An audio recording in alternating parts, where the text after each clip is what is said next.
Welcome to Messy Christian Mamas. We are three Christian moms with a progressive mindset and loving hearts and minds. We are imperfect humans, but we're all loved in God's sight.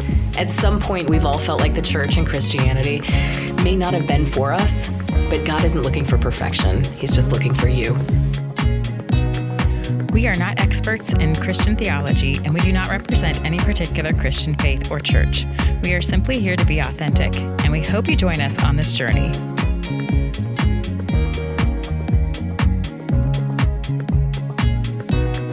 Welcome back to Messy Christian Mamas. We're so glad that you're here. This is Kendra. This is Ashley. And Kaylee is not joining us for this episode today, but really, Kaylee herself said she had nothing to contribute, so I'll throw that out there. We have a special guest back with us this week. If you tuned in last week to our marriage episode, you will recognize our guest. This is Pastor Carla Nobler. She's joining us again this week. Welcome back, Pastor Carla. Thank you. Thank you. So she gave, as we talked about in our last episode, she gave this phenomenal sermon about divorce several months ago here at our church. And she had such a fresh and unique perspective on it. And we discussed her coming on the podcast to share that with our listeners. And she said, to talk about divorce, we've got to talk about marriage first. So if you want to hear her perspective on marriage, go back to last week's episode and listen to that. This week, we're talking about the other side of that coin, divorce. So what is your personal experience with divorce? I can go first. I've been married to my husband. He's the only husband that I've ever had. We've been married for, I think it's 23 years now. And my experience with divorce is that my mom was divorced 5 times. My dad was divorced 1.5 times. He passed away when his divorce was in process, his second divorce. Unfortunately, it's really a shame that that woman couldn't have been completely separated from my dad. She was horrific. But anyway, enough about that. But I am a second wife to my husband. So I started dating him when I actually thought that he was divorced, and he thought he was divorced because we were very, very young, and he thought, oh, well, I did all the paperwork, but it wasn't finalized yet. So I don't think I would have started dating my husband if he hadn't have been so foolish to think that he was already divorced. But yeah, I'm a second wife. So Ashley, what about you? What's your personal experience with divorce? So my parents were divorced when I was a junior in high school. When I got married, I did not believe in divorce. I was going to stay married forever. And I fought for a very long time to try to have that be the case, but I eventually found myself in a situation that was just not a very healthy situation at all, and I didn't see any other way besides divorce. And I thought it was of course a really hard decision to come to. To me, my kids were the reason that I felt like this was the best path forward for them to see a healthier version of life. So it's a brave decision to make. Yeah. Pastor Carla, what's your personal experience with divorce? If you don't mind sharing. Like Ashley, went into this, and this is the one time and forever, and it's gonna work, and this is just gonna be great. My parents were planning the wedding, and we were going to get married on December 2nd, and October we ran off and got married. Couldn't wait. We didn't wait. Yeah. And so we had the reception instead on December 2nd. Okay. And this was like the divorce was about as equitable as the marriage was. We did not, well, I have to back up. We did have premarital counseling, come to think of it. Oh, you did? We did on that one. Okay. Just that one. Just that one. Just that one. No, come to think of it, we had it on the second one too. Yeah, he insisted on it. not the husband, The pastor. pastor. Okay. Yeah, and it was kind of the first one. And I'm going to go with the maturity thing. I was 17, and my first husband was 18. Wow, Wow. that's so young. Yeah. And I'll be really honest, I had an agenda. Yeah. And my agenda was get the heck out of Dodge. Sure. And the reason from the December 2nd all the way back to October was my parents were using the wedding as leverage. So, if you didn't do such and such, we're not paying for the wedding. My dad did that to me like my whole life. He was like, "Oh, I'll buy this for you, but it's coming out of the wedding fund." And then the wedding fund was like $500. And I was like, Dad. Yeah. Well, so, and they did it just one too many times, and I said, I'm so sick and tired of this. Manipulation. I am. And both of them would do it. Both parents would do it. For different reasons. And so I just said, forget that. And so out of the frying pan, literally into the fire. Neither of us had the maturity. In fact, after we were divorced, we're talking one day, and he says, he said, sometimes you would get it together and you would act like the adult, and we'd do fine. But then it'd just get all over me, and I had to just stir it up. Yeah. And he says, and other times, I would be the grown-up in our relationship. And we lasted 5 years. We didn't have our daughter until 2 years, she's 3 years into the marriage, almost 4 years into the marriage. We had trouble having her. Yeah. And went through a lot of stuff. And so then it wasn't a good relationship at all. We didn't have good foundations. We didn't have maturity. I mean, because even 5 years later, what was he? He was 22. Or was I? I was 23. He was 22. He was 23. He was 23. So I'm getting ready to fall into the maturity where I could start being a little bit more responsible. And I had a daughter, and everything went to her. Yeah. And as far as my attention and everything, he didn't like that. He couldn't stand that. In fact, won't go into a lot of detail, but basically, it was over that episode, an episode one night. He got so mad. We were there and in the den, and the volume got a little high, and he woke her up. And I was doing, you remember me? No, I'm sorry. Y'all are so much younger. Used to crochet beads and make little things out of Okay. beads. And macrame. No, macrame was the same time. But you made these little vessels, and you made all these sort of like friendship bracelets, but it was beads and stuff. Okay. Mm-hmm. So that was in my lap, and he was irritated, and I had decided I wasn't going to argue with him. The mature thing to do is just let him rant, let him go. And he went. You suck the air out of it. You do that, right? He did. Mm-hmm.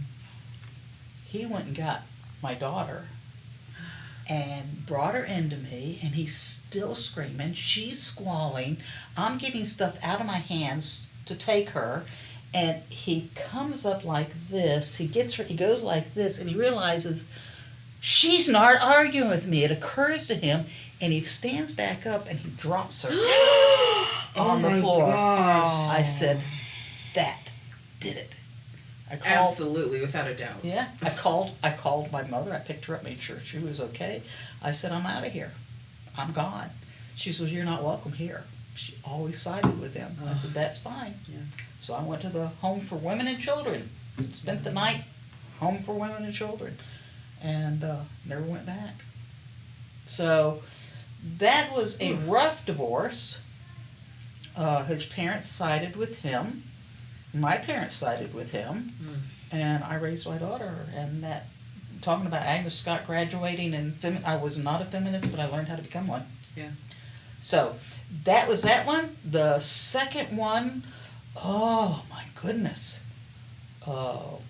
from an affluent family. Dad thought it was a good thing. Had the premarital counseling and everything, and it didn't matter. I said, Dad, I'm not sure about this. Got that divorce. He said, that's okay, I am. So, I mean, the guy didn't work a day. Oh, no. Would go over to my mother's house while I was working. He was extremely abusive. Every one of them were abusive. Yep. But you'd probably figure that. And so the third time I said, that's it. 3 strikes, you're out. Don't get a divorce. But what does that have to do? That taught me a lot about looking into this stuff. And God was, even though the first 2 were in the church and there was premarital counseling with both of them, God wasn't central in our lives. And I don't know, 3 definitely, God didn't even enter the picture on that one. Yeah.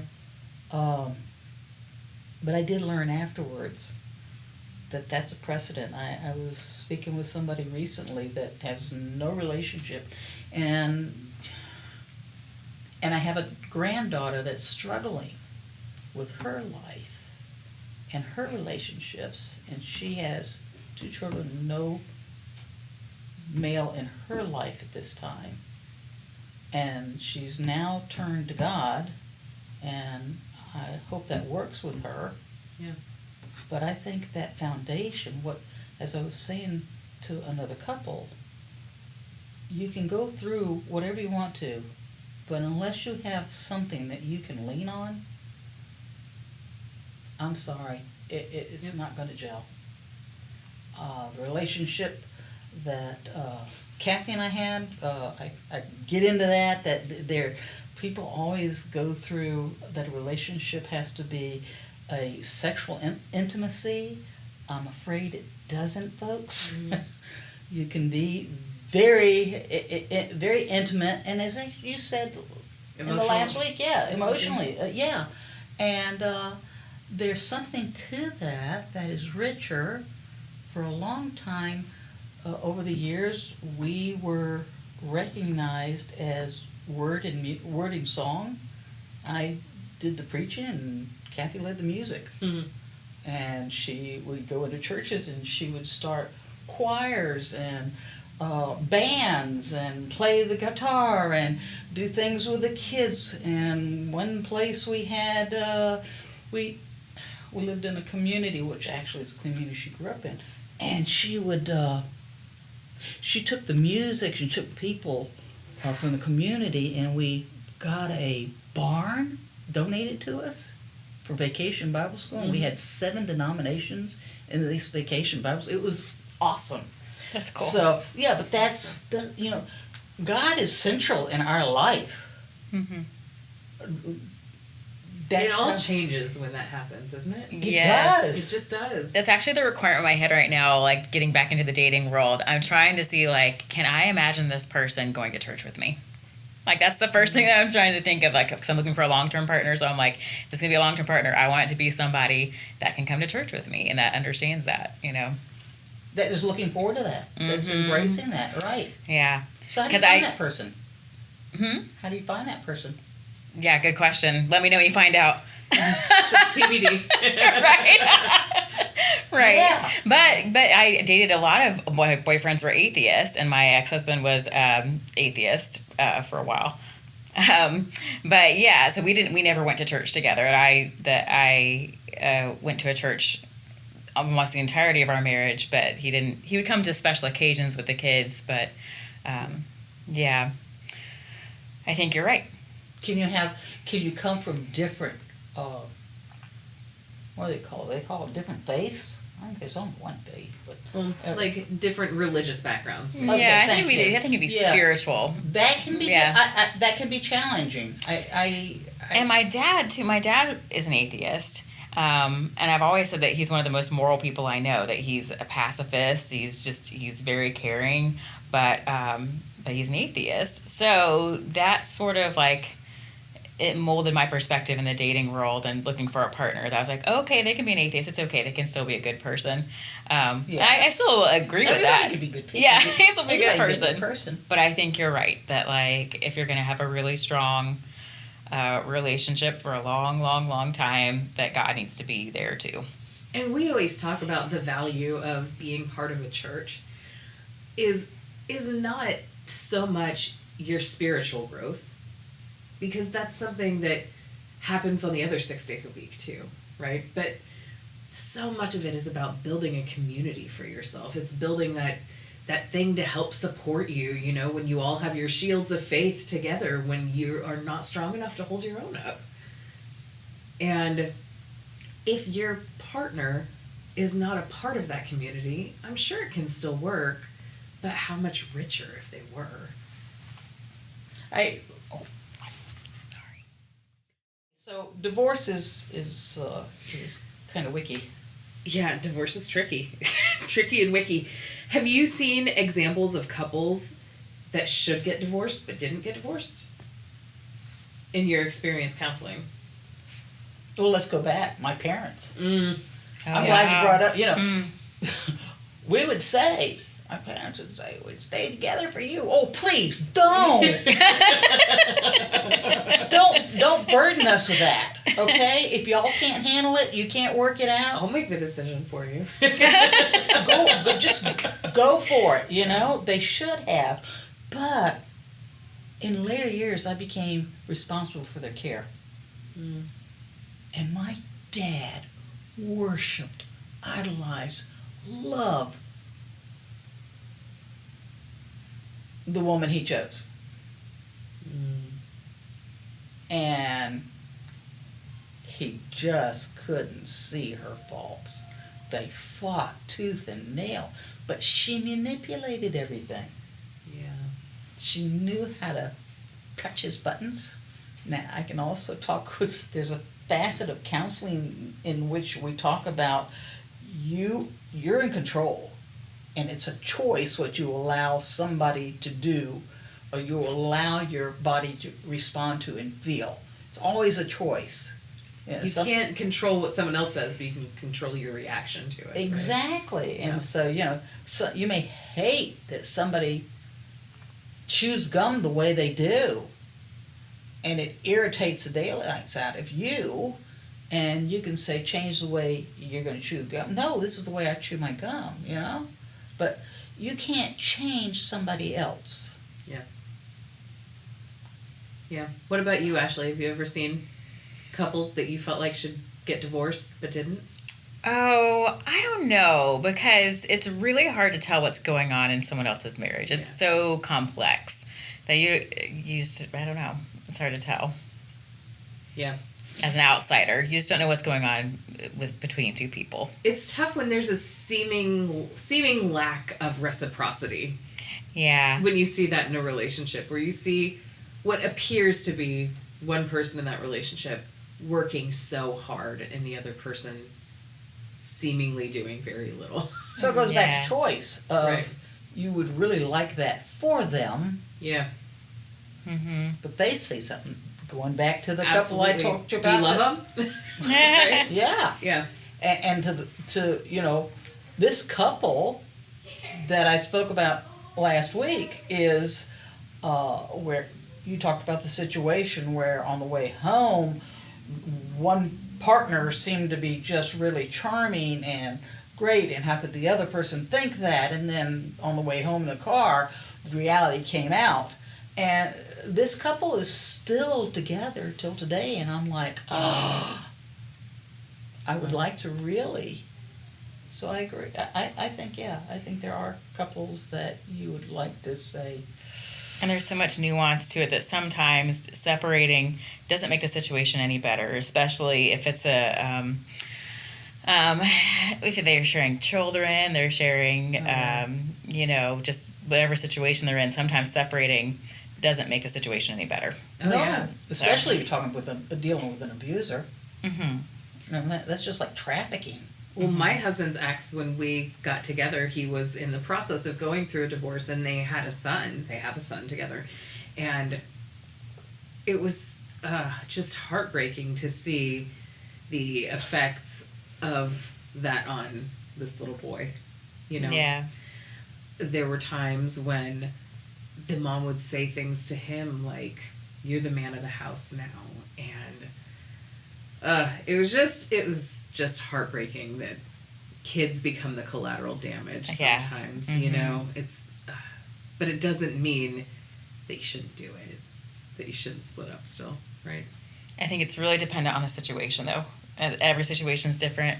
Yeah. I agree. Yeah. I agree. And it goes back to like you just said.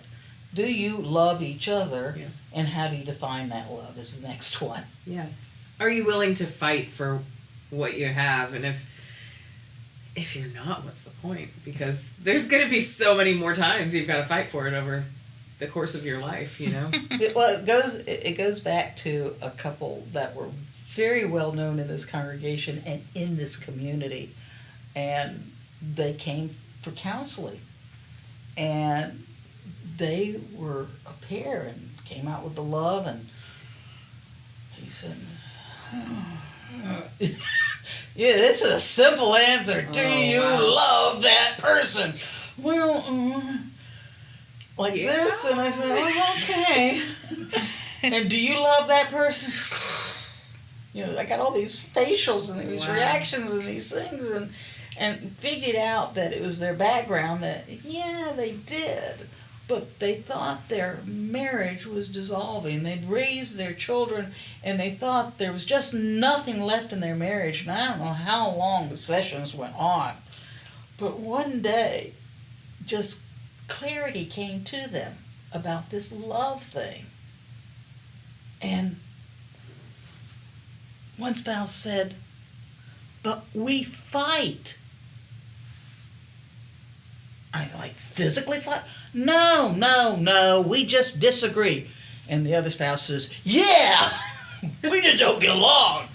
And so you think that, well, we can't love each other, can we? Oh. Well, why not? Because we fight. And literally, I mean, these were two well-educated people. Wonderful. The community loved them dearly. This church just thought the world of them. They had no idea, because they started bickering at each other, that there was still a marriage. That they didn't need to get divorced. Yeah. Because you are going to fight, and you are going to have difficulties, and it's how you work through those. Right. You can work through it in a healthy way. And that's for like any relationship, with friendships or with like family members. Yeah, it's like disagreeing and then getting through the disagreement. And how does that happen? How do you get to those steps? Yeah. And that's my deal on divorce and with counseling. And it doesn't have to be a therapist. I'm not a therapist. I'm a spiritual enrichment counselor who does spiritual formation. Yeah. And just getting through and understanding who you are, and that may have evolved as it did with this couple over the years, and therefore your interests have evolved in something else. Unfortunately, what I see in this society is no stick to it. Yeah. And a lot of narcissism. A lot about, well, you're not feeding me, whatever, emotionally or whatever. You aren't going and doing things. Oh my word. Well, I love what you talked about before, how sometimes you have to give your partner the space to be not in a good place. Exactly. Right? Because Right. we're not always in a good place. All of us, we will always continue to experience seasons where we don't feel good, where we're going through it, right? And that's called that respect. Yeah. Yeah. And empathy. Mm-hmm. Yeah. Even when you don't feel like you want to give empathy because maybe you don't feel like you're receiving respect. But that's...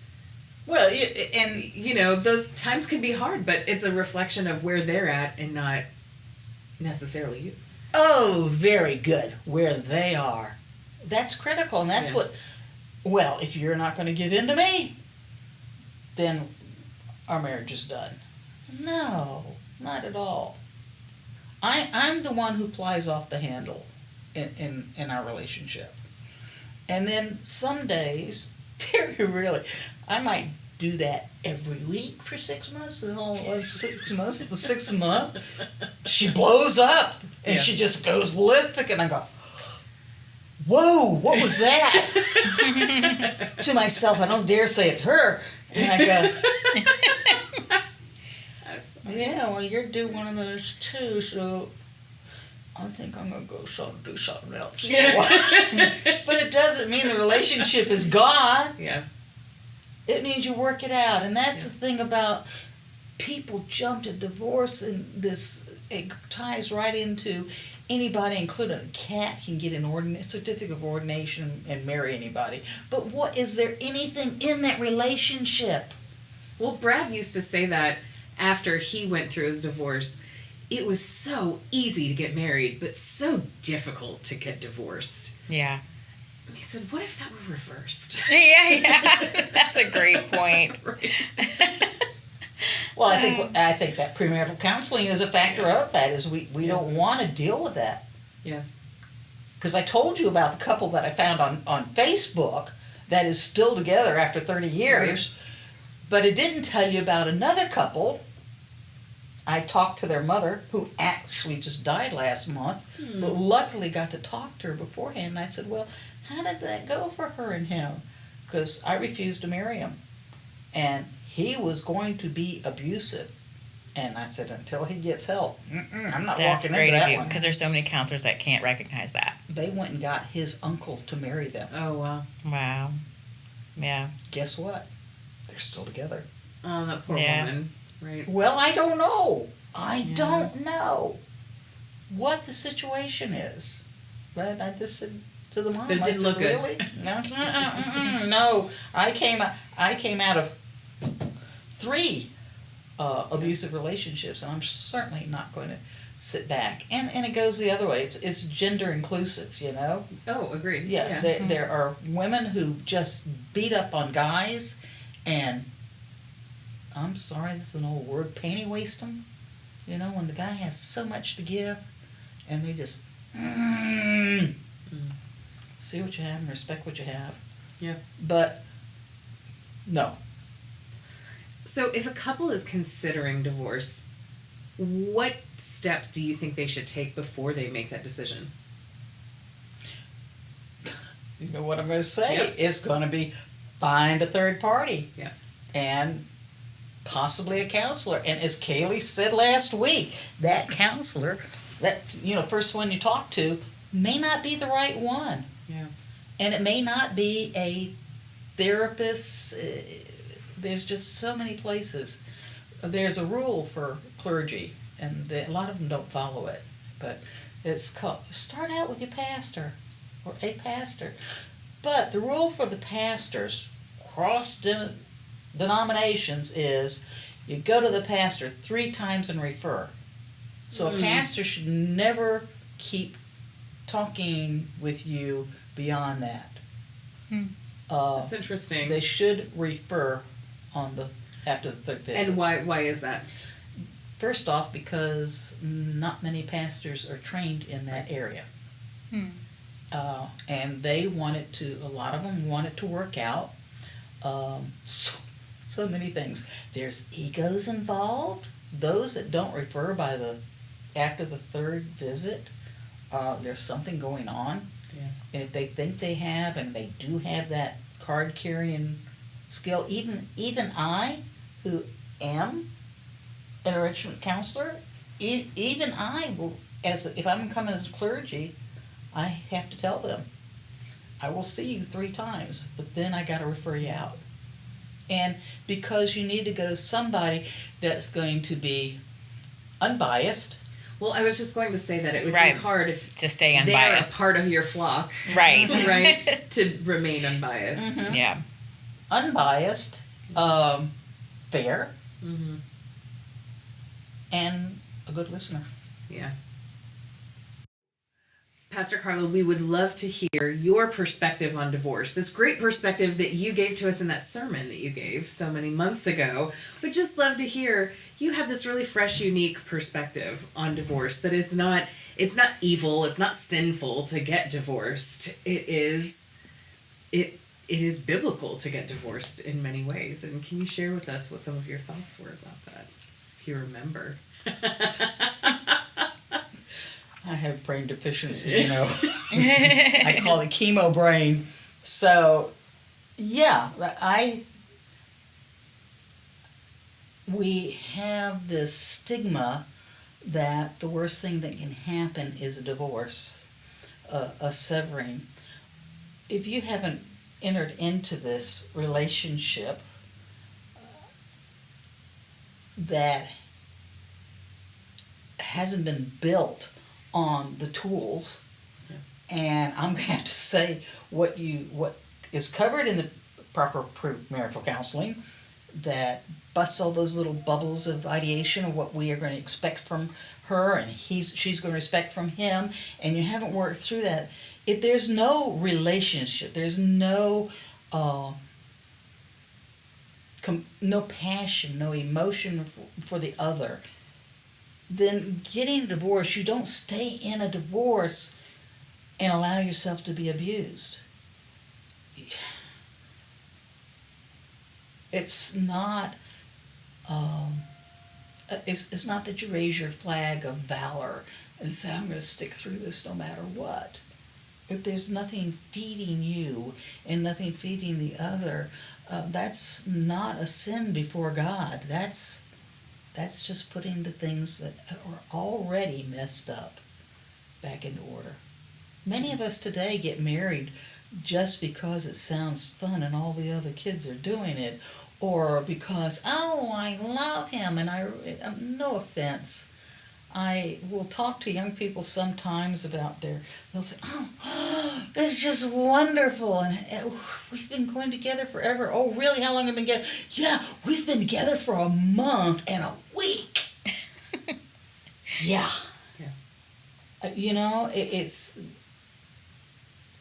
Or people present a very different side of themselves pre-marriage than they do post-marriage sometimes. Isn't that right? Yeah. Yeah. I didn't know this about you. Yeah. Oh, that's who I am. Well, how is it that you didn't know that? Because you're running on these little hormone things that thrust you into this relationship, or for some people, an expectation. I think you really have to find out why you're getting into this. It's a big investment. And I think too many people, unfortunately, I'm sorry to be judgmental, but when I see somebody struggling through a divorce, and what you just said, or Brad just said, why is it so easy to get married and so difficult to get out of it? Yeah. That's worth noting. And Hollywood, my goodness, the image they portray. Yeah, I was a rom-comaholic for a while. So many of us were, right? Romantic comedies. I watched them all the time. And so, I'm starting to get back into it. No, that's good. I mean, look at this Taylor Swift and it's like the modern fairy tale, right? Mm-hmm. Yeah. And that's what people live by. Sure. And if you don't have the maturity to begin with, and you're doing it because everybody else is doing it, or because it's expected of you, or you're under pressure to perform something, or you're trying to get out. Remember, my first marriage was to get the heck out of the house. Right. It was manipulation. I was tired of my parents telling me, well, we're going to pay for your wedding or if you don't do this, we're not doing that. And, it was just chaos. But granted, and I'm sure I'm not the only one that had a dysfunctional family, but mine was the end product of a very dysfunctional family as well. Yeah. And I went that route for those marriages. And then finally, I told you, my only fail-safe was I didn't divorce my last husband. So I couldn't get married again. I would date, and I just knew it wasn't going to go anywhere. Because then I'd have to go find that certificate and get a divorce, and probably have to find him too. Yeah. Never knew where he was. Thank you. Right. So, it's just, divorce is not, It's not the most heartbreaking. It's It not is it heartbreaking. shouldn't be a scarlet letter. That's right. It's not a scarlet letter because you're divorced. There was a time in which that was perceived, but we have come a long way, Virginia Slim folk. Yeah. You know, we're Yeah. way beyond that. And so if you got into something that was probably not gotten into for the right reasons, don't beat yourself up about it. Yeah. It's not going to be. Somebody called me the other day and said, "Am I doing something wrong?" And they talked about relationships and is God mad at me? If you get anything from anywhere that you need to hear, God is never, never, never will God be mad at you for any of this. I love that. He will love you. He'll be disappointed. And God will be there for you. I mean, God was so troubled about this issue of sinning and feeling guilty about the sin. Now, I'm not saying you shouldn't feel guilty about some things you should do, but it was so important to God that God sent the only, not just one random angel in heaven or one saintly individual. God sent Jesus Christ, his only Son, to pay the price. So why would a God who sends the only Son to pay the price that we might have eternal life get mad at? I think too, our society, we put so much pressure on ourselves about romantic relationships, and we put so much importance into romantic relationships. And I have a lot of friends who never got married or who did get divorced. And I think that like if we did turn our focus to relationships, you can have all kinds of fulfilling relationships that are not romantic. You can have fulfilling friendships and fulfilling family relationships. And it's not the end all be all being married. Like we feel a lot of pressure about that, but I think that I think God did make us to love each other, and then like it's great to be coupled up, but don't take the importance off of just relationships with other humans. It doesn't always have to be romantic. Amen. That's right. And I'm sorry, but the media and the garbage and these what are these TV things? Oh, Reality Marriage TV? at First Sight. What is Yeah. that? And some of those other things. Yeah. You know, they have created. Yeah, that's trash TV for sure. That's 90 Day Fiance. Yeah. What's I said trash TV. trash TV? I happen to have a younger granddaughter that does nothing but watch. It's called.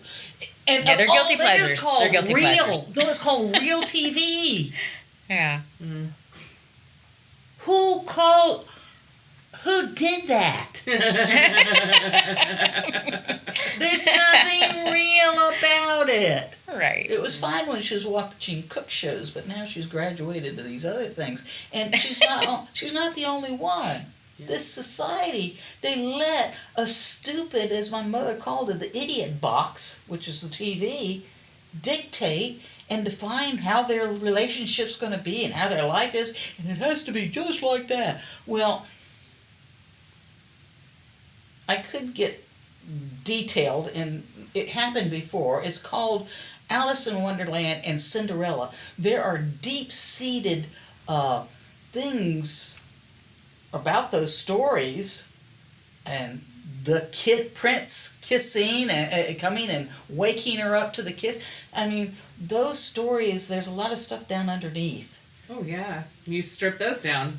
Yeah. Yeah, of what's going on. Right.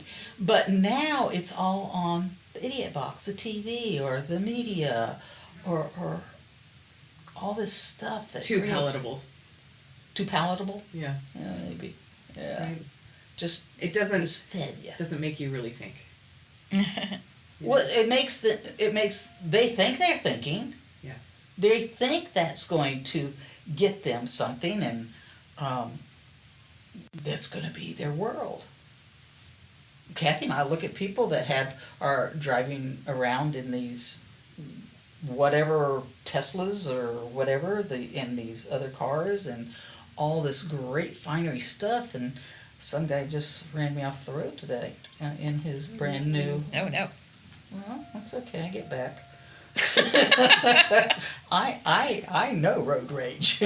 I'm keen at it. So and I thought, my car is a 21 and it's paid for, honey. Yeah. And my credit card's paid off, honey. And you just go on buzzing through. Buzz through life and run up your debt and think that's your standard of living. None of it. This is all adiaphora. And adiaphora is a, which one is it? Adiaphora is Greek. Yeah, I think Greek for nothing. It means it's meaningless. And unfortunately, our society is pandering meaningfulness. Values meaningless things a lot these days. Yeah. Yeah. But young people have no idea that this isn't.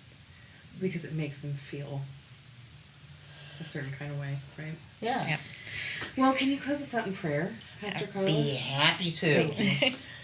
Dear and gracious God, people struggle, and I'm sure when they are drawn to such a podcast as Messy Mama, Messy Christian Mamas, it gets their attention. And so even if they listen for a moment or a speck of time, they're looking for something to hang on to maybe help find them some answers, give them some direction. What a wonderful place to start and to go and to grow from. May they find a place that brings them a space to become real and honest with themselves and to care for themselves just the way that you intended them to be cared for, with love, appreciation, respect, and others who will treat them and be with them in the same way as they deserve to be in your eyes. It's in your Son's name that we come to you and pray and present this podcast with. Amen. Thank you for listening to this episode of Messy Christian Mamas. You can find us on YouTube, Spotify, Facebook, and Instagram. Until next time, embrace the mess, share the love, and shine your light bright, my friends.